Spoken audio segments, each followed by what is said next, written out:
Hello friends, welcome to tech analytics weekly review. आज का review बड़ा इंटरेस्टिंग है। अगर किसी ने हमारा लास्ट वीक का रिव्यू मिस किया है तो उसे ज़रूर देखिएगा। हमने लास्ट वीक प्रोडिक्शन किया था बैंक निफ्टी और निफ्टी में के जो कंपोनेंट्स हैं मेनली फाइनेंशियल, उसमें रैली कब आ सकता है। तो मैं आप लोगों को सजेस्ट करूँगा पहले उस रिव्यू को आप देखिए, फिर आपको ये रिव्यू ज़्यादा समझ आएगा। हम सारा बेसिकली टेक्निकल चार्ट पे देखेंगे मूवमेंट, प्राइसिंग और स्टॉक किस डायरेक्शन में जा रहा है। जो 5-6 मेन कंपोनेंट है financial, Bajaj finance, Bajaj Finserv, Axis bank, HDFC bank, ICIC bank, SBI bank, Kotak, इन सबको हम देखेंगे डिटेल में और देखेंगे अब आगे क्या हो सकता है जो लास्ट वीक का रैली आया है उसके बाद। तो चलिए शुरुआत करते हैं आज का डिटेल रिव्यू। तो सबसे पहले हम techalytics.com की वेबसाइट पे जाएंगे और वहाँ पर जब लॉगिन करेंगे, जिन लोगों के पास लॉगिन आईडी नहीं है वो फ्री क्रिएट कर सकते हैं। सारे चार्ट और डीप टेक्निकल एनालिसिस हैं विद सिग्नल्स कि किस प्राइस पे आपको एंट्री करनी है, किस प्राइस पे आपको एग्जिट करना है, रिस्क रिवार्ड क्या है। तो जो स्टूडेंट सीख रहे हैं अभी स्टॉक मार्केट और फाइनेंशियल स्टॉक मार्केट में एनालिसिस, उनके लिए साइट हाईली रिकमेंडेड है क्योंकि ये फ्री वेबसाइट है। आप अपना वर्चुअल ट्रेडिंग प्लेटफॉर्म भी बना है जिससे आप वर्चुअल ट्रेड कर सकते हैं, बाय सेल कर सकते हैं based on your analysis as well as AI driven analysis given on this website. तो हम जब वेबसाइट के सिग्नल सेक्शन में जाएंगे तो आपको कुछ ये पेज ऐसा दिखेगा। इसमें जो भी नए सिग्नल आते हैं सबसे ऊपर वो डेट वाइज और टाइम वाइज पब्लिश होते हैं। ये बेसिकली डिसेंडिंग ऑर्डर में है सीरीज। तो आप इसको डिफरेंट ऑर्डरिंग भी कर सकते हैं, फिल्टरिंग भी कर सकते हैं विद मूविंग एवरेजेस, पीई। वो आप जो भी आप जिससे भी एनालिसिस करना चाहें उन स्टॉक्स को देख सकते हैं। फॉर एग्जांपल मैं आपके सामने अगर मैं रखूं कि कौन से ऐसे स्टॉक्स हैं जो बाय सिग्नल में आए हैं पर उनका मूविंग एवरेज 50 दिन से नीचे है, तो ये आपको एक लिस्ट दे देता है। अब मैं इसमें फर्दर देख सकता हूँ कि किसमें अब तक प्रॉफिट सबसे ज़्यादा हुआ है, वो आपको फ़िल्टर करके आ गया है। तो अगर आप देखें तो एसीसी का अगर आप चार्ट देखेंगे तो वो ईएमए 50 डेज से नीचे है इसका प्राइस, बट इसमें बाय सिग्नल आया है। तो आप इसका अगर आप पी देखेंगे तो 20 है, आरएसआई देखेंगे तो 64 है। और यहाँ आप क्लिक करेंगे साइकन पे तो ये चार्ट खुल जाता है। जैसे मैंने इसको जहाँ क्लिक किया तो ये चार्ट खुल गया और यहाँ पर आपको पूरा एनालिसिस दिखता है चार्ट में। Different moving averages, Bollinger band, upper lower, आप इसमें प्ले कर सकते हैं। मूविंग एवरेजेस के डिफरेंट लाइंस हैं, इसको ऑन एंड ऑफ कर सकते हैं। फॉर एग्जांपल अगर मैं बोलिंजर को ऑन ऑफ करता हूं तो आपको सिंपल एक चार्ट दिखता है। मूविंग एवरेज 20 और 50 दिन के दो लाइन दिखेंगी आपको, रेड और ग्रीन। तो और इसके अलावा एम भी दिखता है और पी का भी आपको क्रॉसओवर नेगेटिव या पॉजिटिव दिखता है विद एवरेज पी। तो हम अब शुरुआत करते हैं फाइनेंशियल स्टॉक्स की, जो जो हमारे इस वीक का थीम है। हम पूरा एनालिसिस कर रहे हैं फाइनेंशियल स्टॉक्स का। तो जब हम फर्दर इस वेबसाइट में जाएंगे आपको एक मूविंग एवरेजेस वाला भी सेक्शन दिखेगा, जिसको आप क्लिक करेंगे तो ये पेज खुल जाएगा। इसमें पूरे जो भी स्टॉक इसमें एनालिसिस हो रहे हैं उन सब की लिस्ट आ जाती है। और इन स्टॉक्स में आपको दिखिएगा कुछ रेड और ग्रीन में। बेसिकली रेड मीन्स वो, फॉर एग्जांपल अगर मैं कोचिंग शिपयार्ड का जो ऊपर दिख रहा है यहाँ रेड दिख रहा है, इसका मतलब ये अभी जो क्लोजिंग प्राइस है 20 दिन की मूविंग एवरेज से नीचे चल रहा है और 50 दिन की एवरेज से भी नीचे चल रहा है। और इसका डीएम में 20-50 डेज क्रॉसओवर भी नेगेटिव है, और बट ये डीएम में 200 डेज से ऊपर है। तो इससे आप एनालिसिस कर सकते हैं और यहाँ से आप क्लिक करेंगे तो चार्ट भी खुल जाता है। फॉर एग्जांपल मैंने एक स्टॉक यहाँ पिक किया, उसका चार्ट खोला तो आपको चार्ट वाले पेज पे ले जाएगा। तो हम यहाँ पर क्या करेंगे, हम सबसे पहले यहाँ जाके फाइनेंशियल से इसको फिल्टर करेंगे कि हमारा आज का जो सेशन है वो मेनली फाइनेंशियल स्टॉक्स पे है। तो मैं निफ्टी 50 को फिल्टर कर लेता हूँ और ये मुझे सारे निफ्टी 50 के जो मेन 6-7 कंपोनेंट्स हैं उसकी लिस्ट दिखा दी है इसने। इसमें फिनसर्व और बजाज फाइनेंस भी इंक्लूडेड है, apart from all major banking. तो ये जो 7 स्टॉक्स है इनका मैंने चार्ट खोल लिया है। इसका मैंने चार्ट खोला तो मुझे सारे चार्ट मैंने एक ही लैंडस्केप पर रख के रिव्यू करेंगे हम। फिर ईच स्टॉक चार्ट को हम डीप में एनालिसिस करेंगे। तो आप ये देखिए, आईसीआईसी बैंक खोला मैंने, Kotak bank, HDFC bank, Bajaj Finserv, Axis bank, Bajaj finance और एसबीआई। अब आपको जो मेन जो देखना है इस चार्ट पे, जो हम रिव्यू में एनालिसिस कर रहे हैं, कि हमने लास्ट वीक और उससे भी प्रीवियस वीक में दो जो वीडियो डाले थे उसमें बताया था कि बैंकिंग स्टॉक्स में कब तक क्रॉसओवर नहीं होगा और कब इसमें एक मेजर बुल रन आ सकता है। तो उन वीडियोस को आप देख सकते हैं। तो बेसिकली हमने दो चीज़ें उसमें फिगर आउट करी थी, एक तो बॉलिंजर बैंड और डीएम में 20 डेज 50 डेज और एमएसीडी। तो जो हमारी चेकलिस्ट है किस स्टॉक के चार्ट में बाय और बुल रन स्टार्ट हो सकता है, वो हमने 3-4 चेकलिस्ट पॉइंट डाले हुए हैं। जब भी हम एनालिसिस करते हैं उस चेकलिस्ट को हम रिव्यू करते हैं। तो अगर मैं जैसे अभी मैंने फ़िल्टर किया है तो मैं आईसीआईसी बैंक को देखता हूँ। आईसीआईसी बैंक का जो प्राइस है अभी, ये सारे मूविंग एवरेज इससे ऊपर चल रहा है। ठीक है, डीएम में 200 डेज से भी ऊपर चल रहा है और इसका क्रॉसओवर मिड टर्म जो क्रॉसओवर है डीएम में 20 डेज और 50 डेज का, उसको भी ये पॉजिटिव क्रॉसओवर है। और डीएम में 50 डेज और 200 डेज ये भी पॉजिटिव क्रॉसओवर है। तो ये लॉन्ग टर्म में भी रैली बनी हुई है, मिड टर्म में भी रैली है और शॉर्ट टर्म में एमएसीडी भी इसका पॉजिटिव है। तो अगर मैं आईसीआईसी का चार्ट खोलता हूँ तो आईसीआईसी का चार्ट मुझे कुछ ऐसा दिखता है। 1 मंथ में इसको जूम किया मैंने, तो हमारा अगर आप प्रीवियस वीडियो देखेंगे तो उसमें मैंने बोला था कि इसमें बोलिंजर बैंड अपर ब्रेक करना पड़ेगा नए ब्रेकआउट के लिए, और इसने ऐसा ही बिल्कुल ये किया है। और ये अब देखिए इसने बॉलिंजर को ब्रेकआउट देने के बाद न्यू हाइट पे जा रहा है और इसका एमएसीडी भी पॉजिटिव था। ठीक है, ये हमारे अगस्त और सितंबर के जो अर्ली वीडियोस हैं उसमें ये डिस्कशन हुआ था। और अब इसके देखिए पी क्रॉसओवर जो है वो भी पॉजिटिव हुआ है। तो सारे तीनों चेकलिस्ट में ये पॉइंट टिक टिक टिक हमारे पॉजिटिव बनते हैं। तो ये हमने लास्ट वीडियो में जब बोला था कि आईसीआईसी सबसे स्ट्रॉन्ग चार्ट है सारे बैंकों में, क्योंकि ये हमने ट्विटर पे भी डाला था कि आईसीआईसी में सारे फाइनेंशियल में कौन सा बैंक सबसे ज़्यादा स्ट्रॉन्गेस्ट है इन चार्ट्स। अब आपको क्या देखना है कि इसमें जो लास्ट 1 वीक में 7% का राइज हुआ है और 1 महीने में 13% राइज हो गया है और 3 महीने में 15% और 6 महीने में 23%। ठीक है, और ईयर टू डेट ये 34% हो गया है। अब हमने इसमें आइडेंटिफाई किया हुआ है कोई भी स्टॉक चार्ट अगर ई में 200 डेज पे या डी में 200 डेज पे ये एक बार 20 को क्रॉस कर जाता है तो उसमें एक मेजर रैली आ सकता है। तो ये भी 3-4% नीचे है, ये 20% अगर ये पॉजिटिव इसका गैप रहता है क्लोजिंग प्राइस से, तो आपको ये एक्सपेक्ट करिए इसमें एक शार्प रैली आ सकता है। और हम इसका वीकली चार्ट भी देखते हैं। वीकली चार्ट में भी ये हमें इसको मैंने डी में 20 डेज 50 बंद कर दिया है, बोलिंजर ऑन किया है। अब ये हमारा बोलिंजर बैंड का जो लास्ट वीक का वो है अपर, उसके आसपास ही बंद हुआ है।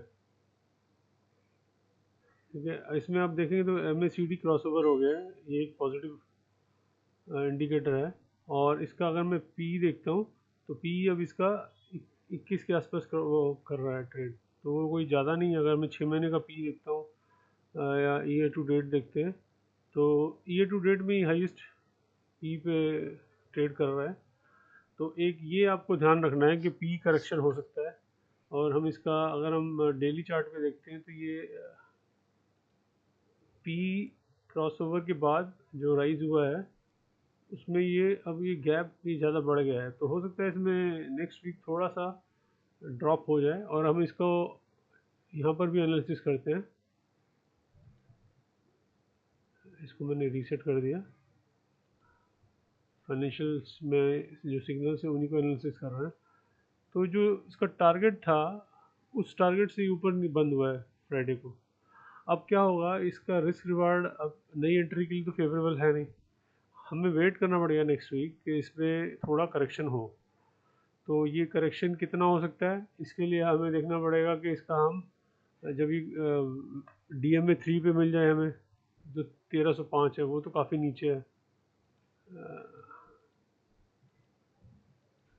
तो 1305 ये नेक्स्ट वीक में जब हम जाएंगे तो ये मूविंग एवरेजेस बढ़ेगा, क्योंकि अब ये प्राइस इसका राइज हुआ है तो एवरेजेस ऑटोमेटिकली बढ़ेंगे, शॉर्ट टर्म के भी और लॉन्ग टर्म के भी। शॉर्ट टर्म के फास्ट बढ़ेंगे और लॉन्ग टर्म के हो सकता है थोड़ा स्लो आपको दिखेगा उसका जो गैप है। तो परसेंटेज वाइज अगर हम देखें तो ये अभी मैं अगर इसको चार्ट के डेटा देखता हूँ तो 3.5%, DMA 3% के आस 3.5% ऊपर है, और EMA 3 में देखता हूँ तो 2.89% है। तो रफली ये 2% के आसपास करेक्ट होता है, 2 से 2.5%, तब आप इसका एंट्री सोच सकते हैं। और ये 3% से ऊपर करेक्ट हो गया तो आपको बहुत अच्छा इसमें एंट्री मिल सकता है। तो नेक्स्ट वीक एक पुल बैक व्यू है इस चार्ट के एनालिसिस पे जो हमें समझ आ रहा है। इसको देखेंगे हमारा ये एनालिसिस किस डायरेक्शन में जाता है नेक्स्ट वीक। सेम विद आप नेक्स्ट है कोटेक खोल लेते हैं। कोटेक का चार्ट मैंने आप ओपन किया हुआ है। तो कोटेक में अभी इसने बॉलिंजर ब्रेक किया है, और इसका DMA 20 डेज 50 डेज भी अभी अभी पॉजिटिव हुआ है। लास्ट वीक हमने इसको डिटेक्ट किया था। तो जो लोग पहली बार देख रहे हैं वेबसाइट को, वो अगर यहाँ ये फ्री चैट अपना स्कैन बॉक्स बॉट है जो आपको डेली फ्री एनालिसिस स्कैन करके बताता है। इसमें जैसे 52 वीक्स लो कौन सा चल रहा है, हाई कौन सा है, MACD पॉजिटिव क्या हुआ है। तो इसमें फ्राइडे का डेटा है। अभी ये फ्राइडे जो भी क्लोजिंग हुआ है ये डेटा दिखा रहा है। उसमें ये सारे स्टॉक्स में MACD पॉजिटिव था।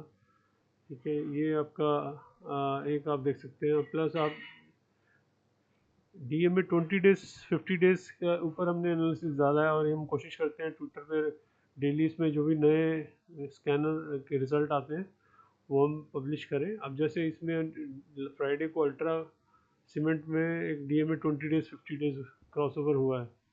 ये देख रहे हैं आप, यहाँ पर ये आपको मैं जूम करके दिखाता हूँ। ये ग्रीन लाइन रेड लाइन को ब्रेक करना शुरू किया है, पॉजिटिव क्रॉसओवर है। तो ये है तो थोड़ा लैगिंग इंडिकेटर, बट इससे ये पता लगता है कि इसमें बड़े मूव का एक ड्यू है जो आने वाला है। तो इस पर नज़र रख सकते हैं आप अल्ट्रा को। तो इसी तरह आप दूसरे चार्ट्स को भी देख सकते हैं जो भी इसमें स्कैनिंग में डेली अपडेट हो रहा है, या आप ट्विटर को फॉलो कर सकते हैं। इसमें देखिए VVL को करेक्शन हुआ, कंसोलिडेशन हुआ, और ये नए मूव के लिए रेडी हो रहा है विद क्रॉसओवर। पॉजिटिव हो रहा है इसमें DMA 20 डेज। तो ये मिड टर्म क्रॉसओवर इसको फिगर आउट इससे आप कर सकते हैं किस स्टॉक में आ रहा है, पॉजिटिव डायरेक्शन में भी एज वेल एज नेगेटिव में भी। ये DMA क्रॉस डाउन, ये डाउन वाला है। इन स्टॉक्स में नेगेटिव क्रॉसओवर हुआ है। जैसे मास्टेक का अगर मैं चार्ट खोल के दिखाऊँ तो ये इसमें नेगेटिव क्रॉसओवर हो गया है। तो इससे पता लगता है इसमें फर्दर भी इसमें डाउनवर्ड या कंसोलिडेशन बना रहेगा। डॉलर में भी टाटा केमिकल में भी नेगेटिव क्रॉसओवर हुआ है। ये देखिए नेगेटिव क्रॉसओवर है। इसमें सारा डेटा आपको रेड दिख रहा है। तो इसको आप देख सकते हैं। अब हम कोटेक पे वापस आते हैं। कोटेक का आप देखिए MACD भी अभी पॉजिटिव हुआ है लास्ट वीक, और इसका P भी पॉजिटिव हुआ है लास्ट वीक। तो जो इसका मैक्सिमम P था वो 29 20 21 के आसपास चल रहा है। ठीक है, एक मैंने इसमें कैलकुलेटर आपको बताया था कि आप कैसे कैलकुलेटर से आप देख सकते हैं कि आपका फॉरवर्ड P या बैकवर्ड P आपको निकालना हो, उसका एक कैलकुलेटर बना हुआ है। आप इसमें कैलकुलेटर में जाके फॉरवर्ड P को ओपन कर सकते हैं आप। मैं इसको नई विंडो में ओपन कर रहा हूँ। तो इसमें अगर जो भी आप स्टॉक पिक करेंगे, फॉर एग्जांपल आप कोटक ही पिक करते हैं। कोटक बैंक का मैंने पिक किया। अभी ये मेरे को सारा डाटा इसने फेच कर दिया है कि EPS मेरा अभी क्या है 108 जो है, उसके बेस पे ये 17.6 PE बना हुआ है। अब मेरे को 21 पे देखना है कि इसका प्राइस क्या हो सकता है। तो मैं यहाँ पर 21 भरता हूँ जो इसका लास्ट मैक्सिमम PE था, और EPS मैंने 108.22 ही डाला है जो लास्ट क्वार्टर का वो है।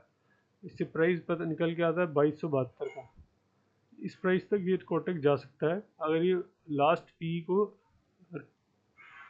दोबारा अचीव करता है। तो पी की फॉरवर्ड पी का आप ऐसे निकाल सकते हैं। बैकवर्ड में आपको निकालना है कि कोई स्टॉक कितना नीचे जा सकता है। फॉर एग्जांपल अगर पी करेक्ट होकर 15 होता है तो मैंने इसको 15 कर दिया, तो मेरा ये 16 से 23 तक का प्राइस डाउनवर्ड डायरेक्शन में आ सकता है। तो ये कैलकुलेटर है, आप इसको यूज़ कर सकते हैं। किसी भी स्टॉक को पिक करके उसका एनालिसिस कर सकते हैं फॉरवर्ड पी। ठीक है, वापस हम कोटेक पे आते हैं। तो कोटेक का मैं वीकली चार्ट भी देख लेता हूँ एक बार। वीकली में भी इसको मैंने DMA 20-50 डेज को बंद कर दिया। बोलिंजर को मैंने देखा, तो ये बोलिंजर पे वीकली क्लोज हो रहा है, और इसका वीकली में MACD पॉजिटिव बना हुआ है। और जो मैं आपको भी पी क्रॉसओवर बता रहा था, इसमें क्रॉसओवर मतलब एवरेज पी का लाइन ड्रॉ नहीं है। आप नॉर्मल आप पी देख सकते हो कि 6 महीने में कहाँ से कहाँ है। पहले किस पी पे ट्रेड कर रहा था, उसके बाद अब ये लास्ट क्वार्टर से पहले वाले पी पे भी पहुंच जाता है, तो 19-20 के आसपास ही पहुंच सकता है। ठीक है, तो हम इसके कैलकुलेटर में जाके हम इसको अगर 20 एंटर करेंगे तो नया प्राइस मुझे बता देगा।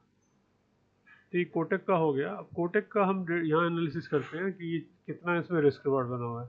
तो कोटक का भी जो टारगेट था वो 1878 था, उससे ऊपर बंद हुआ है 1.5% के ऊपर। और इसमें रिस्क रिवार्ड अभी कोई फेवरेबल नहीं है नई एंट्री का, इसमें नई एंट्री नहीं लेंगे हम। इसका भी करेक्शन का वेट करेंगे। तो इसके करेक्शन का कितना हो सकता है, हम इसको वापस दोबारा डेटा में देखते हैं। तो ये DM में 3 डेज़ का मैं देखता हूँ तो 2% के आसपास है। अगर 2% इसमें करेक्शन आ जाता है, मतलब हो सकता है ओपनिंग में आपको मिल जाए या ड्यूरिंग द डे कोई शार्प एकदम आता है ना, एकदम निफ्टी बैंक सीधा 200 पॉइंट घट गया, तो निफ्टी बैंक अगर घटेगा तो सारे निफ्टी स्टॉक, बैंकिंग स्टॉक भी एकदम डाउन हो जाते हैं 1-2%। तो उसमें आपको वेट कर सकते हो, आप इसकी एंट्री उस प्राइस पे लगा सकते हो अगर आप कोटक में इंटरेस्टेड है। और कोई स्टूडेंट इसका चार्ट एनालिसिस करके वर्चुअल ट्रेड करना चाहता है तो वर्चुअल ट्रेड में जाके वो यहाँ पर अपना ट्रेड लगा सकता है। मैं आपको बता देता हूँ, अब जब यहाँ जाएंगे तो स्विंग ट्रेड में इसको क्लिक करेंगे और आपकी जो भी आपने यूज़र आईडी बनाया है उसमें आपका इनिशियल 10 लाख जो फंड आता है ट्रेडिंग सीखने के लिए स्टूडेंट्स के लिए, उसमें आप इसमें अपना ट्रेड डाल सकते हैं। कोटक का इसमें आपको नीचे पूरा विंडो खुल गया, ऊपर चार्ट भी खुला हुआ है और ये चैटिंग भी है। इसमें आप डालेंगे तो आपके पास लिमिट प्राइस किस पे आपको एंट्री करनी है। मैंने मान लो इसका 2% नीचे मैं चार्ट पे जाके आपको बताता हूँ। कोटक का मैं अगर रफली 2% लेता हूँ तो 1879 इस पे हम एंट्री का मैंने लगाया है। इसमें स्टॉप लॉस मैंने ये डाला है, मैं इसको और 71 पे एंट्री कराता हूँ सेफर साइड पे, और मैं इसका स्टॉप लॉस लगाता हूँ 1850 और टारगेट फिर मैं इसका देता हूँ 1915। तो अगर मेरी एंट्री 1871 पे हो जाती है, मैंने स्टॉप लॉस 1820 का 50 का लगाया है और टारगेट लगाया है 1915 का, जो 2 एडवांस ऑर्डर प्लेस हुए। क्वांटिटी मैंने इसकी 10 डाल दी है। और मैं इसको, आप इसको डेली स्विंग वाले पे, मतलब जो वीकली आपका बनता है पोर्टफोलियो, उस पर आप ट्रेड करना चाहते हैं, आपका जो एक लॉन्ग टर्म ट्रेड पोर्टफोलियो उसमें ट्रेड करना चाहते हैं, दोनों ऑप्शन है। तो मैंने भी इसको वीकली में डाल दिया और मैं इसमें बाय ऑर्डर प्लेस कर देता हूँ। तो मेरा ऑर्डर इसमें प्लेस हो जाएगा। ठीक है, ऑर्डर प्लेस हो गया। तो आप ऑर्डर पे जाके देखेंगे तो आपका एक ऑर्डर इसमें दिखेगा, कोटक के 10 स्टेटस एक्टिव है, इस लिमिट प्राइस पे खरीदना है। टारगेट मेरा 1915 का है, स्टॉप लॉस इतने का है, करंट प्राइस 1909 का है। ठीक है, ये मैं आपको जो स्टूडेंट है उनको सिखाने के पर्पज़ से बता रहा हूँ। अब हम वापस चलते हैं अपने एनालिसिस पे। हमने इसमें देखा कि हमारे पास निफ्टी 50 फाइनेंशियल्स में जो हम कर रहे हैं, अगला स्टॉक लिस्ट में HDFC बैंक है। HDFC बैंक का भी हमने लास्ट वीक काफ़ी डिटेल में एनालिसिस किया था। मैं आपको करंट जो स्टेटस है उस पर एनालिसिस कर रहा हूँ इससे। तो इसमें आप देखें, इसमें भी देखो बॉलिंजर जो चैनल है वो खुल गया है, तो इससे पता लगता है कि नई हाइट के लिए स्टॉक रेडी हो रहा है। इसमें DM में 20 डेज 50 डेज भी क्रॉस ओवर हुआ था। ठीक है, आपका लास्ट वीक्स हमने क्रॉस ओवर देखा था। और इसका अगर मैं इसका जूम करके देखता हूँ तो MACD भी क्रॉस ओवर हुआ है और पी क्रॉस ओवर। अब इसका जो गैप है वो बढ़ गया। लास्ट वीक क्या हो रहा था, अप एंड डाउन हो रहा था, एक दिन ऊपर एक दिन नीचे। तो स्टॉक 1860 1660 का 61 का इसमें एक वो था हर्डल बॉलिंजर का, वो इसने ब्रेक किया है। ये 1671 का था। ठीक है, उसके बाद ये कंटिन्यूसली अप गया है। अब इस स्टॉक में आगे क्या हो सकता है उसका हम एनालिसिस करते हैं चार्ट पे क्या हो रहा है। अब इसका मैं अगर वीकली चार्ट देखता हूँ तो मैंने वीकली में डीएमए 20 डेज 50 डेज को बंद कर दिया। बॉलिंजर मेरा वीकली में अभी मेरे पास इसमें वो बना हुआ है राइस, और इसका MACD भी वीकली में पॉजिटिव हो गया है। और ये जो हमारा PE क्रॉसओवर है, मैं उसका डेटा यहाँ देख रहा हूँ तो ये 1964 तक गया था पहले, और 1945 ये हमारा लास्ट वीक का है। इसको मैं 6 महीने में देखता हूँ तो somehow you have reaching about to reaching top. तो जो PE 1964 है, ठीक है, और अभी हमारा ये 1945 है। अगर मैं इसका चार्ट में आके वो देखता हूँ, HDFC बैंक में क्लिक किया, मेरे पास ये डेटा आ गया, ठीक है। 1964 मेरा मैक्सिमम गया है। अगर वहाँ जाके भी रुकता है तो कितना प्राइस और बढ़ सकता है वो मैं आपको बता रहा हूँ।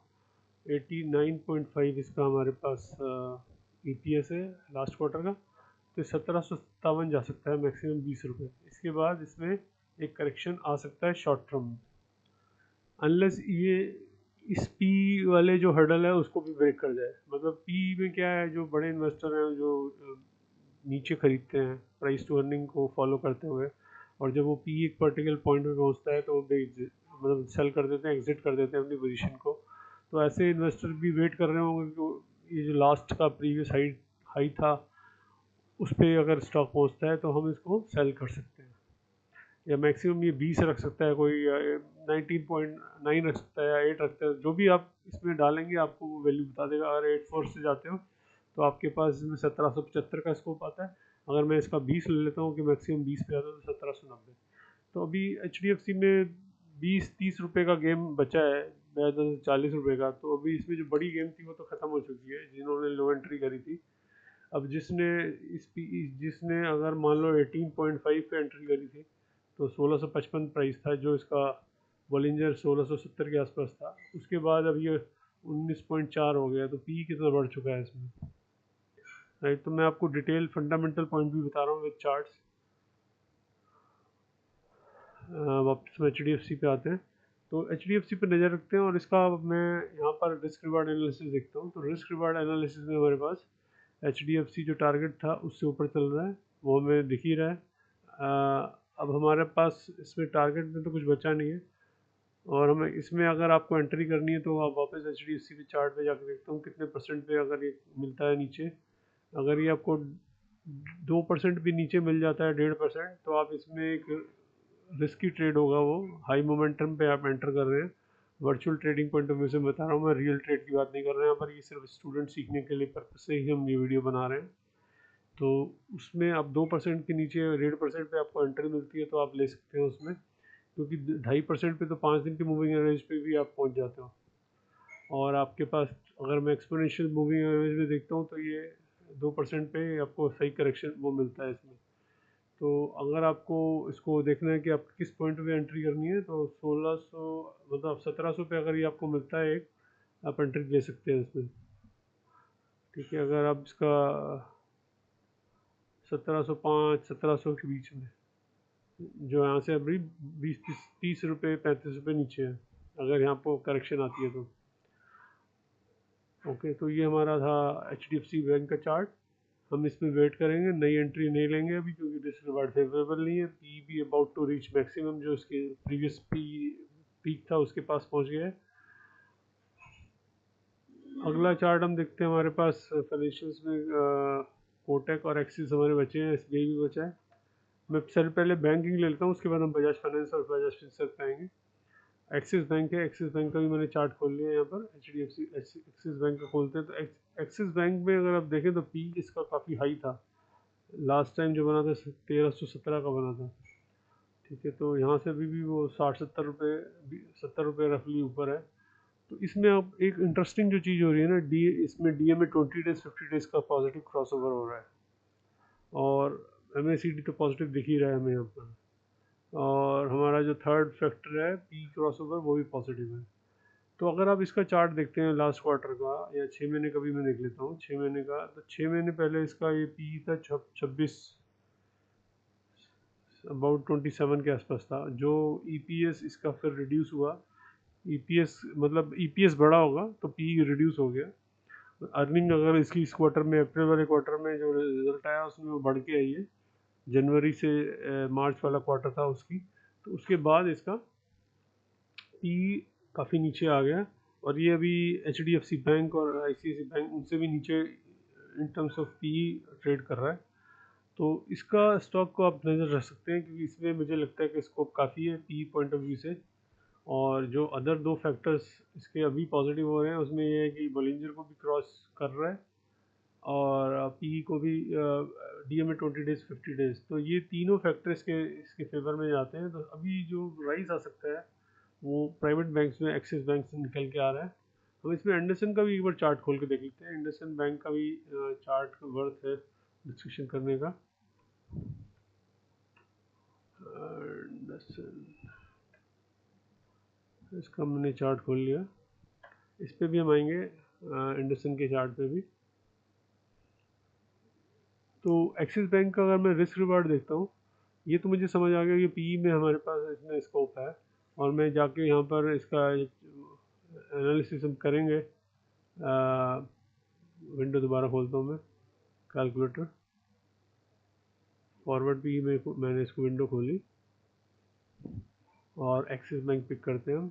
एक्सिस बैंक का जो लास्ट हमारा था अभी 14.5 है फ्राइडे का क्लोजिंग पी, ठीक है। अगर मैं इसका जो लास्ट था वो 21-22 हमें दिखा रहा है पी। मैं इसका वीकली चार्ट पे देख लेता हूँ, आपको उसमें लाइन कम दिखती है। तो इसमें हमें ये एक्चुअल में 6 महीने का देखता हूँ मैं। 6 महीने का ये 26 था 26.82, और 3 महीने का 15.4 रफली। तो अगर मैं इसका एनालिसिस यहाँ देता हूँ 15.4 डालता हूँ, 15.4 पे हम देख रहे हैं हमारा जो लास्ट जहाँ से करेक्शन आया था 86.06 मैंने एंट्री की है यहाँ पर। मेरा 1333 का यहाँ पर प्राइस निकल के आता है, जो यहाँ से रफली 80 रुपये ऊपर, 80-85 रुपये ऊपर है। तो ये जो हमारा लास्ट पीक था पी का, उस पे हम पहुँच रहे हैं इस प्राइस पे 1333 पे। तो अगर मैं इसका यहाँ पर 26 कर देता हूँ, 26 जो सारे मतलब अगर मैं इसका कंपेयर, लेट से मैं इसे आईसीआईसी या उससे बैंक कंपेयर करता हूँ, आईसीआईसी का इसका पी था 19, और वो हमारा, अगर मैं 19 डालता हूँ, ईपीएस हमारा 86.06 है, 06। तो मेरा प्राइस इसमें 1600 रुपये का निकल के आता है एक्सिस बैंक का। अगर एचडीएफसी बैंक के पी पे ही एक्सिस बैंक भी ट्रेड होने लगे, राइट। तो इसमें मुझे जो बड़ा रैली दिखता है अभी एक्सिस बैंक में ड्यू लग रहा है। पी बेस पे एनालिसिस हम कर रहे हैं सिर्फ, इसमें कोई बड़ी बात नहीं है। पी का फार्मूला आपकी वेबसाइट पे अवेलेबल है, कितने कैलकुलेटर हैं। तो हम ये जो कैलकुलेटर है इसमें हमने डाला है, इससे कंपेयर कर रहे हैं। अगर मैं इसका आईसीआईसी से देखता हूँ, तो आईसीआईसी बैंक में अगर हम जाकर देखते हैं, आईसीआईसी यहाँ टाइप किया है मैंने, आईसीआईसी बैंक से कंपेयर करते हैं तो आईसीआईसी बैंक का अभी पी चल रहा है 21.27, 21 भी ले लेता हूँ मैं। तो एक्सिस का मुझे 21.27 पी, अर्निंग मेरा 86 ही है, तो मेरा ये 1841 का टारगेट निकल के आता है सिर्फ पी बेसिस में। सिंपल लॉजिक लगाया हमने। अगर जो जो टॉप बैंकिंग स्टॉक चल रहे हैं, किस पी वैल्यूएशन पे ट्रेड हो रहे हैं, 19 पे एचडीएफसी बैंक लिए चल रहा है और 21 के आसपास हमारा 21.25 आईसीआईसी चल रहा है, ठीक है। तो वैल्यूएशन वाइज ही हमें अच्छा समझ आ रहा है, इस पर आप नज़र बना सकते हैं। प्लस इसका अगर हम यहाँ एनालिसिस देखते हैं तो इसने टारगेट हिट तो किया है, जो टारगेट था 1250 का, उससे मतलब उसी पे बंद हुआ है। तो इस पर अगर आपको एंट्री लेनी है तो हम दोबारा चार्ट में जाके यहाँ देखते हैं। डेली चार्ट में क्लिक करूँगा, तो डेली चार्ट पे हम देखते हैं 5 दिन हमारा 1% नीचे सिंपल मूविंग एवरेज पे, और इसका एक्सपोनेंशियल पे तो 1% अगर आपको ये नीचे मिल जाता है तो आपके पास ये एंट्री 1235 के आसपास अगर ये प्राइस मिलता है, या 1200 अगर मैं 3 दिन पे लेता हूँ तो 5 दिन बंद कर दिया, 3 दिन पर मुझे एंट्री मिल रही है 1241 पे, ये फ्राइडे क्लोजिंग का है। तो मंडे को ये पी एवरेजेस ज़रा बढ़ जाएंगी, तो 1244 43 पे भी आपको एक्सेस में मिलती है एंट्री। तो वो आप अपना जो स्विंग ट्रेड लगाएंगे सिस्टम में, वर्चुअल ट्रेडिंग में, वो आपका हाई मोमेंटम ट्रेड हो जाएगा, ठीक है। पर जो हम स्टूडेंट्स को एडवाइस करते हैं लर्निंग पॉइंट ऑफ व्यू से, हम ऑलवेज कहते हैं कि आपको लो रिस्क रिवॉर्ड वाला ही ट्रेड लेना है। जैसे अब लो इसका 1.26 चल रहा है बजाज फाइनेंस का, बजाज फिनसर्व का 1.1 है। तो सारे स्टॉक्स में अगर आपको अपने ट्रेडिंग पोर्टफोलियो में वर्चुअल ट्रेड डालना है तो आप इसमें बजाज फिनसर्व को पिक करेंगे।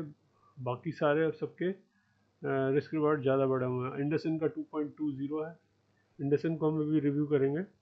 और इसका पी देखते हैं तो सिर्फ 12.79, ठीक है। एक्सिस का 14.52 हो गया, और कोटेक का 17 पहुंचा हुआ है,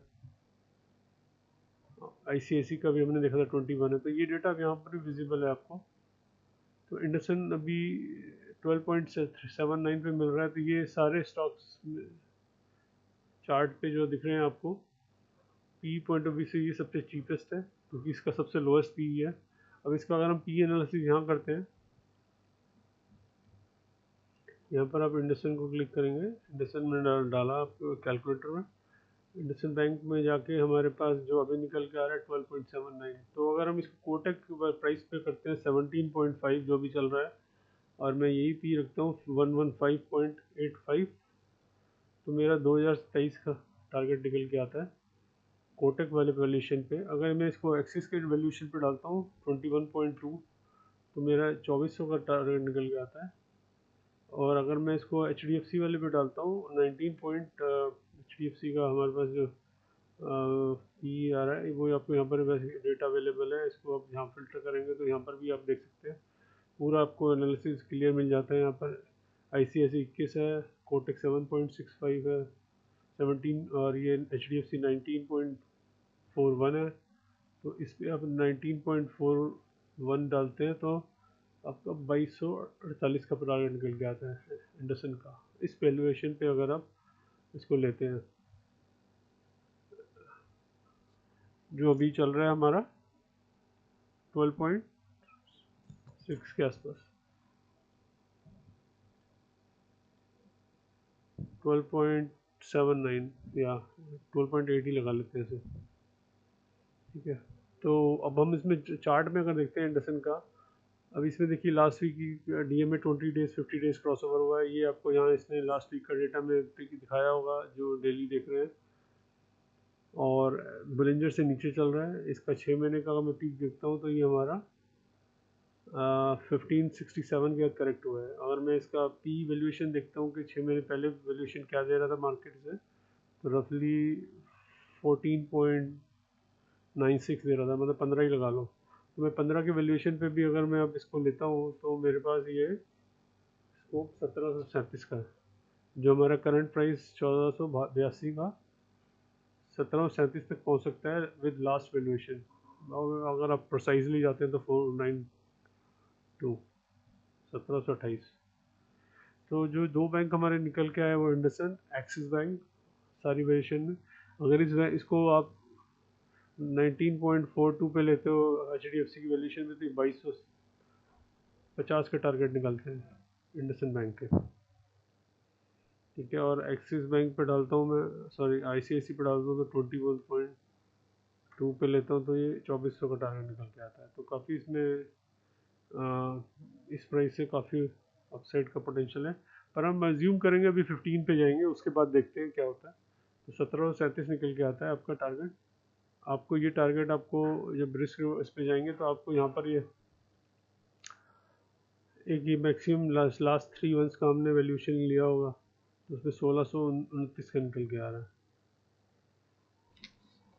ठीक है। तो इस पर नज़र रख सकते हैं हम चार्ट में भी। और ये लास्ट जब इसमें अपडेट आया है, प्राइस पब्लिश हुआ था 22 अगस्त के बाद, ये 7% ही बढ़ा है, तो ज़्यादा नहीं बढ़ा। कंपेयर टू ICICI 13% बढ़ गया, और एक्सिस भी ज़्यादा नहीं बढ़ा, वो हमने देखा ही था अभी। बड़ा तो HDFC भी नहीं है, क्योंकि इसमें भी लास्ट वीक में ब्रेकआउट आया है बोलिंजर बैंड का, पर इसकी वैल्यूएशन 19.41 चल रही है, जो हमारा वैल्यूएशन जो पीक है उसके पास पहुंचने वाली है 19.7, 19.8 पे ये 19.7 के बाद इसमें करेक्शन शुरू हो गया था। तो जो पीक पे पहुंच जाता है तो करेक्शन भी एक एक्सपेक्टेड है कि नीचे आ सकते हैं, अनलेस इस क्वार्टर के रिजल्ट से आपकी अर्निंग और बढ़ जाती है। अगर वो अर्निंग और बढ़ती है तो EPS बढ़ेगा, उस EPS जब रिजल्ट आएगा उस दिन EPS का जो चेंज है उस चेंज से प्राइस की मूवमेंट अप एंड डाउन होती है।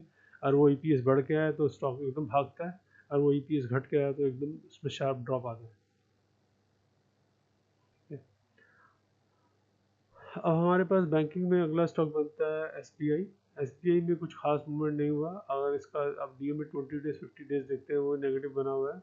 लॉन्ग टर्म ट्रेंड पॉजिटिव है, जो 50 डेज और 200 डेज का क्रॉसओवर है वो हमारा पॉजिटिव बना हुआ है। अगर हम चार्ट देखते हैं इसका इसका अब सबसे पहले पी एक बार देख लेते हैं, नज़र मार लेते हैं। इस पर 10.732 है, और EPS इसका 76.05 है। MACD इसका पॉजिटिव हो गया है, पर ये जीरो जो बेस लाइन ज़ीरो है उससे नीचे बना हुआ है, और सारे मूविंग एवरेज इससे प्राइस से ऊपर चल रहे हैं, तो ये रजिस्टर से सारे। तो मैं ऐसा चार्ट खोलता हूँ SBI का, डिटेल एनालिसिस कर रहे हैं। अब देखिए सारा डेटा आपका रेड है इसमें, और 6 महीने की परफॉर्मेंस भी इसकी 6.6 ही है। ईयर टू डेट अभी भी 23% ये बढ़ा हुआ है। 1 मंथ में 4.5% रिड्यूस हो चुका है, और 3 मंथ्स पे 7। तो PSU बैंक में जो करेक्शन शुरू हुआ है उसमें SBI में भी काफ़ी बड़ा करेक्शन आ चुका है। पी वैल्यूएशन पे देखते हैं तो हम ये जो 11-12 के आसपास साढ़े मतलब 11.87 पे था, अभी वो इस 10.62 पे आ गया। तो ये नेगेटिव क्रॉसओवर बना हुआ है अभी। MACD इसका हार्डली पॉजिटिव हुआ है, ठीक है। और हमारे पास 20 डेज 50 डेज का भी हमने देखा था डेटा में, नेगेटिव क्रॉसओवर बना हुआ है। बॉलिंजर लोअर से ऊपर ट्रेड कर रहा है। जब तक ये अपर इसकी जो बॉलिंजर है 832 इसके ऊपर क्रॉस नहीं होता एक दिन, और नेक्स्ट डे उससे ऊपर नहीं खुलता, तब तक इसमें एक हमारे को रिस्क बना हुआ है फर्दर डाउन साइड का। तो अगर आप इसको होल्ड करके बैठे तो आपको ये देखना पड़ेगा चार्ट पे कि कब इसमें ये फैक्टर्स पॉजिटिव हो रहे हैं, देन यू कैन डिसाइड, ठीक है। अब इसका अगर हम SBI यहाँ डालते हैं, पी क्रॉस मैं देख रहा हूँ इसका एनालिसिस, तो 10.31 है अभी इसका। अगर हम लास्ट था 11.82 जो मैक्सिमम पी गया था मेरा, EPS मैंने यही रखा है, तो मेरे 904 का टारगेट निकल के आता है अगर ये लास्ट पी को अचीव करता है इसी EPS पे। अगर इस क्वार्टर का रिजल्ट जो आएगा नेक्स्ट मंथ, अगर उसमें इसका EPS बढ़ के आता है, देन आप इसमें शार्प एक्सपेक्टेड राइज देख सकते हैं, और वो आपको नेक्स्ट मंथ ही पता लगेगा। तब तक ये पी करेक्शन जो है वो चल रहा है 10.31। तो ये हमने कवर कर लिया SBI का। अब हम बजाज फाइनेंस और बजाज फिनसर्व की चार्ट देख लेते हैं। SBI का अभी इसमें बुल AI ने बुल ट्रेंड में डिटेक्ट नहीं किया है, वो करेक्शन में है, तो उसका यहाँ डेटा नहीं है, वो सब मैंने चार्ट एनालिसिस कर दिया आपको। अब हम एक बार बजाज फाइनेंस और बजाज फिनसर्व का देखते हैं। अभी हमें मालूम है कि जो हमारा अभी IPO Bajaj finance housing finance का आया था, उसके बाद बजाज फिनसर्व के स्टॉक में करेक्शन आया चार्ट पे। तो चार्ट हमने यहाँ जब ओपन करते हैं तो पॉजिटिव क्रॉसओवर है, DMA 20 डेज 50 डेज का। MACD भी पॉजिटिव है, ये पॉजिटिव बना हुआ है, और PE भी इसका पॉजिटिव है, तो ये काफ़ी स्ट्रेंथ इंडिकेट करता है चार्ट पे। अब आगे इस चार्ट पे क्या हो सकता है, तो जो अगर हम चार्ट में एनालिसिस करके देख सकते हैं, ईयर टू डेट परफॉर्मेंस का सिर्फ 4% बढ़ा है, तो ये पूरा कोई स्टॉक खास कमाल नहीं किया जनवरी से अब तक compare to the rest of the financial stocks. पर 6 महीने में देखें तो 14% बढ़ चुका है और 3 महीने में 5%, एक महीने में 13.5% रैली कर चुका है और लास्ट वीक ये ऑलमोस्ट फ्लैट बंद हुआ है, जिससे स्टार्ट हुआ था उसी प्राइस के आसपास बंद हुआ है। अब यहाँ से क्या, अब हम यहाँ से देखने के लिए चार्ट का जो हम डेटा देख रहे हैं उसको हम एक बार सिग्नल डेटा में देखते हैं। सिग्नल डेटा में हमारे को रिस्क रिवार्ड 1.26 है, वो बड़ा सही एंट्री है। पी इसका 31 हो चुका है। अब पी का भी एक बार एनालिसिस करते हैं। अगर ये आपको 0.75 0.8 इसके आसपास मिल जाता है रिस्क रिवार्ड एनालिसिस में, तो आप इसको एक बार अपने स्विंग ट्रेड में डाल सकते हैं। स्विंग ट्रेड मैंने बताया था आपको, यहाँ जाके क्लिक करना है और इसका अगर हम चार्ट देखते हैं, मैं इसको 5 दिन की एवरेज पे भी खरीद सकता हूँ 1.26 अगर यहाँ से फर्दर करेक्ट होता है, या मैं आपको 0.8 पे अगर मैं इसका एक्सपोनेंशियल मूवी देखता हूँ 5 दिन का, तो मेरा जो वैल्यू निकल के आ रहा है वो 75.98 75.37 रफली 60 रुपये नीचे ले सकता हूँ मैं इसे। तो अपना चार्ट अपने डेटा इसमें गया स्विंग ट्रेड में, मैं यहाँ पर क्वांटिटी 10 डाल दी। अब मैंने इसको 60 रुपये नीचे लेना है तो रफली 40 पे ले रहा हूँ मैं इसे। ये अगर लिमिट प्राइस आएगा तो मेरे बाय हो जाएगा। स्टॉप लॉस आप बेशक ये लगा सकते हो या थोड़ा सा कम कर सकते हो, 26 कर दिया मैंने और टारगेट मेरा 765 का रहेगा और मैं इसको स्विंग में डाल के बाय कर देता हूँ। ये मेरा एक बाय ऑर्डर लगा दिया मैंने बजाज फाइनेंस में, क्योंकि रिस्क रिवार्ड इसका फेवरेबल होते जा रहा है एंट्री करने के पॉइंट ऑफ व्यू से। ये मैंने बंद कर दिया। हमारे पास अब क्या बचा है, बजाज फिनसर्व।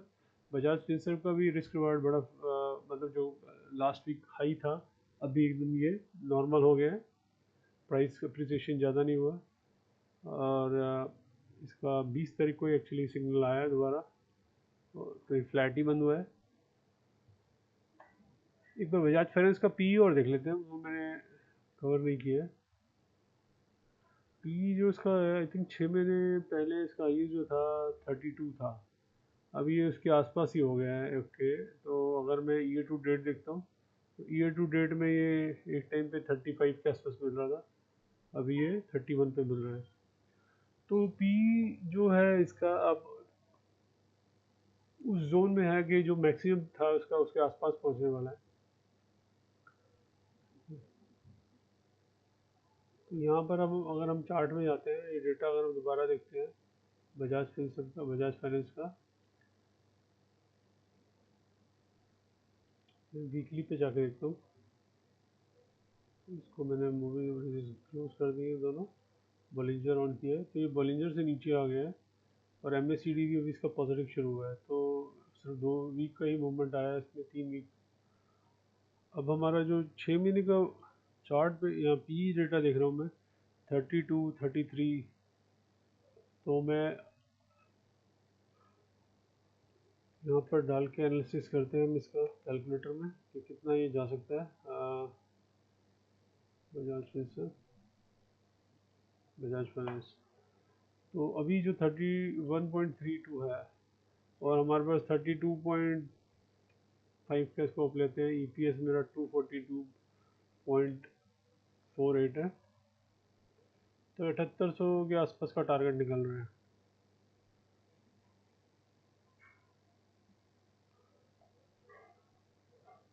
या 32.3 लेता हूँ तो हमारे पास ये 78 73, तो रफली 200-300 का इसमें भी स्कोप है बजाज फाइनेंस में। उसके बाद ये पी पीक कर लेगा, नेक्स्ट क्वार्टर के रिजल्ट पे डिपेंड करता है। ईपीएस अगर बढ़ के आ जाता है तो हमारा EP continuity stock price movement है वो कंटिन्यू रहेगा। अब मतलब अर्निंग इसको ड्राइव करेगी, टेक्निकल जो थे और जो लिटिल बिट ऑफ फंडामेंटल था वो एग्जॉस्ट होने वाले हैं 37 70 800 के आसपास पहुंचने के बाद, तो इस पर आप नज़र बना के रख सकते हैं। अब अगला हम मैं लेते हूँ बजाज फिनसर्व। पी इसका 37 है, रिस्क रिवार्ड 1.1 है अभी इस प्राइस पे जो क्लोजिंग हुआ है फ्राइडे का। इसका अगर हमें चार्ट देखते हैं तो हमें समझ आता है कि क्या क्या हमारा इसमें टेक्निकली हो रहा है। तो पी पी तो ऑब्वियसली पॉजिटिव क्रॉसओवर बना हुआ है इसका।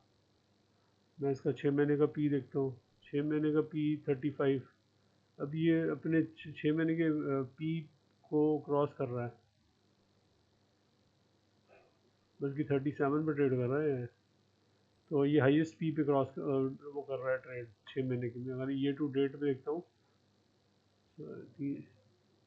ईयर टू डेट में 37 था, राइट। तो आपका ये उसी वैल्यूएशन पे पहुंच गया जो जनवरी में था रफली। तो पी तो एग्जॉस्ट हो रहा है, इसका पीक पे पहुंच गया है। आपको रिजल्ट का वेट करना पड़ेगा। टेक्निकली हमारे पास मुझे लगता नहीं इसमें ज़्यादा कुछ बचा है, क्योंकि ये स्टॉक काफ़ी भाग चुका है। लास्ट 1 महीने में 20% भाग चुका है, 3 महीने में 20% है। तो ये एक हल्का फुल्का इसमें आपको करेक्शन मिल सकता है। अगर ये एक्सपोनेंशियल 5 डेज से नीचे ट्रेड होता है तो आपको एक इसमें फर्दर करेक्शन आ सकता है, क्योंकि ये पी का जो इसका जो समझ आ रहा है उससे लगता है पीक हो गया है। बजाज फिंसर को अवॉइड कर सकते हैं, बजाज फाइनेंस पे नहीं रह सकते हैं। अगले 200-250 रुपये की चाल बची है इसमें अपसाइड की। इसके अलावा मैं आपको एक बार निफ्टी बैंक का और ये सारे चार्ट हम देख रहे थे।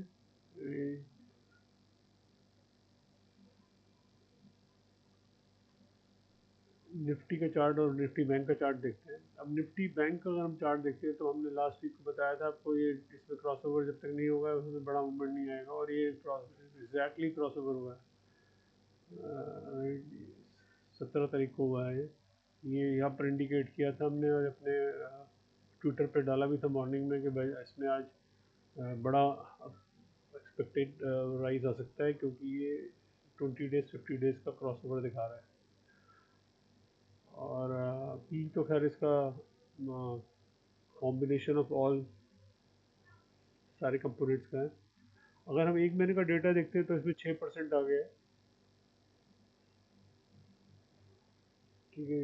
और 3 महीने में कुछ खास नहीं किया, 4% ही बढ़ा है, और 6 महीने में 16.2%, और ईयर टू डेट में इसका 11%, 11.5%। अब आगे क्या हो सकता है बैंक निफ्टी में? अब बैंक निफ्टी में हमें जो देखना है, अब हमें वीकली चार्ट देखने हैं, क्योंकि हमारे हमने देखा था एक्सिस बैंक, इंडसइंड बैंक और एसबीआई बैंक, 3 ऐसे बैंक हैं जो अभी ज़्यादा नहीं बढ़े।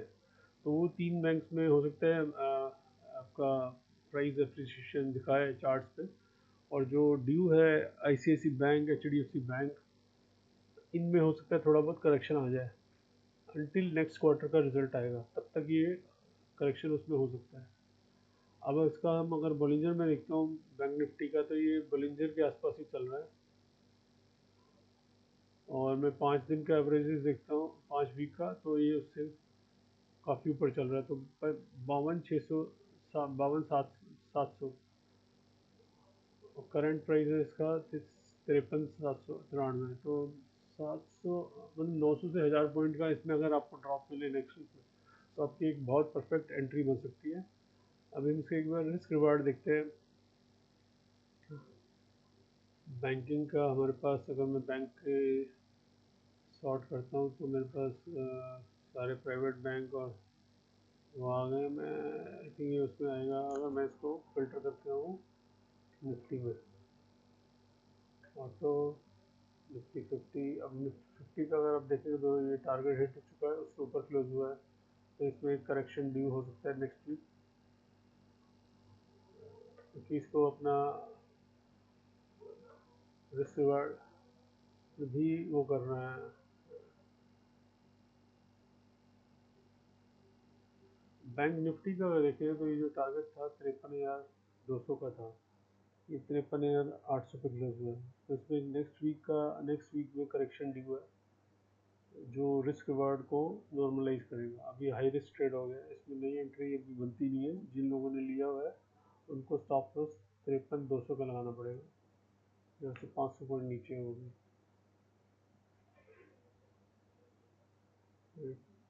तो परसेंटेज टर्म में तो ज़्यादा नहीं है,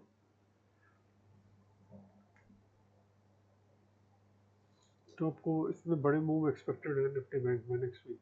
चार्ट में हमें ये समझ आ रहा है, इसका रीज़न ये है कि रिस्क रिवार्ड बढ़ा हुआ है और प्लस परसेंटेज वाइज 200-500 पॉइंट भी सिर्फ 0.1% ही होता है। तो इसमें बड़ा एक मूव एक्सपेक्टेड है जो हमारा ये इस वीक का एनालिसिस कर रहा है। लास्ट वीक हमने बोला था ये बड़ा मूव दिखाएगा, अब इसमें एक बड़ा करेक्शन मतलब जो हो सकता है 500 से 1000 पॉइंट का नेक्स्ट वीक, वो डाउनवर्ड मूवमेंट आपको दिखा सकता है। बैंक निफ्टी जो एक बहुत अच्छी एंट्री बनती है, अगर आप इसको DMA टर्म्स में देखेंगे तो 1.87% 5 डेज का, 1.1% 3 दिन का। एक्सपोनेंशियल पे देखते हैं तो 1% है और एक्सपोनेंशियल 5 डेज देखते हैं तो 1.65 है। तो अगर उसको पॉइंट ऑफ टर्म्स में देखते हूँ मैं एक्सपोनेंशियल 3 डेज में, तो 53,200 पे आपको एक एंट्री देगा, उसमें रिस्क के बाद थोड़ा नॉर्मलाइज हो जाता है। अगर ये एंट्री आपको 52,700 मतलब 53,000 से नीचे मिलती है तो आपका ये बहुत फेवरेबल रिस्क रिवार्ड होने लगेगा अपसाइड के लिए। तो इस पर आप नज़र बना सकते हैं। ये था बैंक निफ्टी वाला चार्ट। इसके अलावा अगर मैं आपको एक कंपैरिजन दिखाना चाह रहा हूँ बैंक निफ्टी और निफ्टी 50 का, जो कंपैरिजन हुआ है लास्ट मंथ तक, तो इसमें कुछ खास मूवमेंट नहीं था। ईयर टू डेट कोई खास इसमें राइज नहीं हुआ था, पर लास्ट वीक की जो अपसाइड आई है तो बैंक निफ्टी अभी बैंक निफ्टी को आउटपेस कर गया है परसेंटेज टर्म्स में रिटर्न वाइज। 4.6% बैंक निफ्टी का रिटर्न आया है। मैं लास्ट अगस्त से सितंबर का ही डेटा देख रहा हूँ एक्चुअली, इसको आप चेंज भी कर सकते हैं। और निफ्टी में 2% का है। निफ्टी में जो रिलायंस है वो तो बढ़ा ही नहीं ना, और TCS और SBI नहीं बढ़ा, इन्फोसिस नहीं बढ़ा। तो 3-4 मेजर कंपोनेंट उसके कुछ खास सितंबर में बढ़े नहीं है, उसकी वजह से निफ्टी में इतना राइज नहीं हुआ। पर बैंक निफ्टी बढ़ गया है क्योंकि इसमें HDFC मेजर कंपोनेंट है। अब मैं एक बार इसका चार्ट देख लेता हूँ निफ्टी 50 का। निफ्टी 50 पे हम जाते हैं और निफ्टी सर्च करते हैं। निफ्टी 50 का चार्ट हम देख रहे हैं, बॉलिंजर बैंड देखेंगे, परसेंटेज वाइज देखेंगे तो DMA 5 डेज में 1.5-2.25% के ऊपर है, 3 डेज में 1% से ऊपर है। और इसका अभी जो चैनल है वो खुला है, आप देख रहे हैं यहाँ पर राइज हुआ है, ब्रेकआउट आया है। तो अगर आपको निफ्टी 50 खरीदना है तो निफ्टी बैंक आपको बेचना है तो वो ट्रेड आपका बन सकता है, प्रोवाइडेड बैंक निफ्टी में 500 से 800 पॉइंट्स का करेक्शन हो जाए, उसके बाद वो थोड़ा नॉर्मलाइज होगा। बट बैंक निफ्टी आपका करेक्ट होने तक आप वेट कर सकते हैं या आप निफ्टी 50 का ट्रेड ले सकते हैं। पर अगर हम इसका वो देखते हैं रिस्क रिवार्ड, तो ये 0.5 है। तो अगर ये 1% का यहाँ से करेक्शन आता है, जो पॉइंट आपका निकल के आता है 1% का एंट्री में, वो आप ले सकते हैं एंट्री। अगर मैं इसको चार्ट आपको एनालिसिस में दिखाऊं तो आपको ETF में जाके अगर DMA टर्म्स में मैं बात करूं तो ये 25,550 के आसपास आपको अच्छी एंट्री देता है, और 25,475 का भी एंट्री बन सकता है। तो यहाँ से आपका 200 पॉइंट 250 पॉइंट नीचे आता है तो निफ्टी 50 में आपको बाय ऑन डिप वाली स्ट्रैटेजी से एंट्री कर सकते हैं। आप जो स्विंग ट्रेड है वो यहाँ पर लगा सकते हैं, इस पर जाके स्विंग ट्रेड लगाएंगे। मैं स्विंग ट्रेड में जाके पिक करता हूँ, और मैं क्वांटिटी मैंने क्योंकि ये स्टूडेंट्स के लिए है तो इसमें FNO ट्रेड नहीं होता, तो मैंने इसका 501 पे एक लगा दिया है लिमिट प्राइस पे, और स्टॉप लॉस मैं इसका रखता हूँ 25,425 का, ठीक है। और टारगेट मैंने इसका रख दिया है 25,800 का,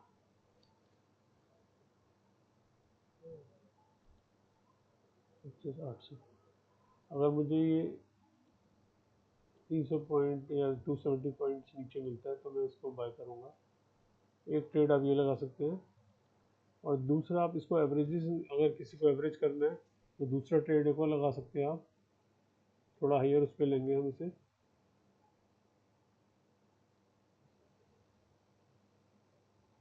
5 ले लेता हूँ मैं। स्विंग ट्रेड मैंने पिक किया अपना, और मैं इसकी जो लिमिट प्राइस है मैं इसको लेता हूँ। किस प्राइस पे लेंगे हम इसको, हम डेटा यहाँ पर जाकर देखते हैं। 528, तो मैं इसको 550 पे डालता हूँ। 550 में मैंने 550 का ट्रेड डाला है इसमें। स्टॉप लॉस मैंने इसमें वही लगाया 25,425 का, और टारगेट 25,800 का। दो एडवांस ऑर्डर भी डाल दिए, तो 25,400 पे भी मैं इसको बाय कर रहा हूँ, 25,550 पे भी बाय कर रहा हूँ। बाय ऑन डिप का जो स्ट्रैटेजी डाला है, क्योंकि रिस्क रिवार्ड हाई है। जब आपका रिस्क रिवार्ड लो होता है तब आप उसको नॉर्मल ले सकते हैं, उस रिस्क रिवार्ड की वैल्यू के अकॉर्डिंग, लिमिट प्राइस पे या मार्केट। तो फ्रेंड्स, ये था आज का हमारा एनालिसिस। हमने बैंकिंग स्टॉक्स को रिव्यू किया है। आप इस रिव्यू को देखिए, लाइक करिए और फॉरवर्ड कीजिए, सब्सक्राइब कीजिए हमारे चैनल को। और हम कोशिश करते हैं वीक में 2-3 बार लाइव मार्केट रिव्यू भी चार्ट्स पे देखें, और वीकेंड पे भी हम रिव्यू करते हैं डिफरेंट सेक्टर्स का। तो thank you very much for watching our weekly session, and hope to see you next week. Thank you.